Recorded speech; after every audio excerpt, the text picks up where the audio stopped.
नमस्कार बंधुरा आज के तैरी करे देखाबो चीने बादाम दिए खूबी सहज एक बादाम केतली रेसिपि।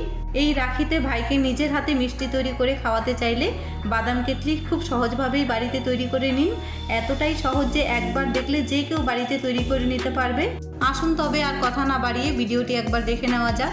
বাদাম কেতলি তৈরি করার জন্য প্রথমেই ফ্রাই প্যানের মধ্যে 1 কাপ পরিমাণ বাদাম দিয়ে দিচ্ছি। গ্যাসের আঁচটা মিডিয়াম ফ্লেমে রেখে বাদামগুলো আমি ভেজে নেব। এখানে কিন্তু 250 গ্রাম বাদাম আছে। গ্যাসের আঁচটা মিডিয়াম ফ্লেমে রেখে বাদামগুলো ভালো করে ভেজে নিতে হবে। বাদামগুলো ভাজা হয়ে গেছে কি করে বুঝবেন? বাদাম থেকে খোসা উঠে আসছে, বুঝতে হবে বাদামগুলো আমাদের ভেজে নেওয়া হয়ে গেছে। এবার একটা প্লেটের মধ্যে নামিয়ে নেব। বাদামগুলো একটু ঠান্ডা করে নিয়ে খোসা ছাড়িয়ে নেব। বেশি ঠান্ডা করার প্রয়োজন নেই, গরম গরমই খোসা ছাড়িয়ে নিতে হবে। বাদামগুলো আমার খোসা ছাড়িয়ে নেওয়া হয়ে গেছে। এবার একটা মিক্সিং জারের মধ্যে আমি ব্লেন্ড করে নেব। বাদামগুলো ব্লেন্ড করার সময় হালকাভাবে ব্লেন্ড করে নেবেন। বেশি ব্লেন্ড করতে গেলে কিন্তু বাদাম থেকে তেল বেরিয়ে আসবে আর বাদামের গুঁড়ো কিন্তু একদমই হবে না। বাদামগুলো হালকাভাবে ব্লেন্ড করে নিয়ে এবার একটা চালনির মধ্যে চেলে নিতে হবে।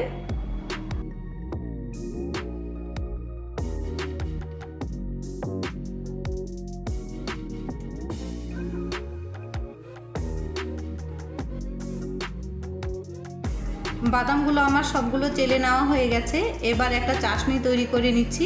ফ্রাই প্যানের মধ্যে যেই কাপ দিয়ে মেপে বাদাম নিয়েছিলাম সেই কাপেরই হাফ কাপ পরিমাণ চিনি দিয়ে দিচ্ছি। তারও হাফ কাপ পরিমাণ দিয়ে দিচ্ছি নর্মাল জল। চাশনি তৈরি করার সময় গ্যাসের ফ্লেমটা লো ফ্লেমে রাখতে হবে। চাশনির মধ্যে একটা আঠা ভাব চলে এসেছে, হাত দিয়ে চেক করে দেখবেন। হাতে একটা আঠা ভাব চলে এসেছে কিংবা একতার আসলে বুঝতে হবে চাশনি আমাদের বরফি তৈরি করার জন্য একদম রেডি। এবার চাশনির মধ্যে বাদামের গুঁড়োগুলো কিন্তু একবারেই দিতে যাবেন না, অল্প অল্প বাদামের গুঁড়ো দিতে থাকতে হবে আর মিক্স করতে থাকতে হবে। আমি অল্প অল্প বাদামের গুঁড়ো দিয়ে ভালো করে মিক্স করে নিচ্ছি। এই সময় গ্যাসের ফ্লেমটা কিন্তু একদম লোতে রাখতে হবে। হাই ফ্লেমে কিংবা মিডিয়াম ফ্লেমে রাখলে কিন্তু বাদামের বরফি একদম হবে না, শক্ত হয়ে যাবে।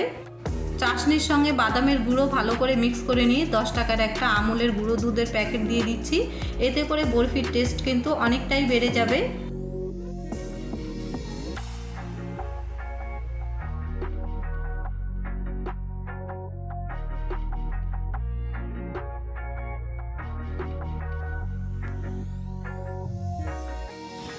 চাশনি আর বাদামের গুঁড়োর সঙ্গে গুঁড়ো দুধ খুব ভালো করে মিক্স করে নিয়ে এবার একটা প্লাস্টিকের ওপরে নামিয়ে নেব।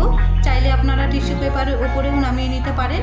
এবার গরম গরমই হাত দিয়ে একটু মথে নিতে হবে, ঠান্ডা হয়ে গেলে কিন্তু শক্ত হয়ে যাবে।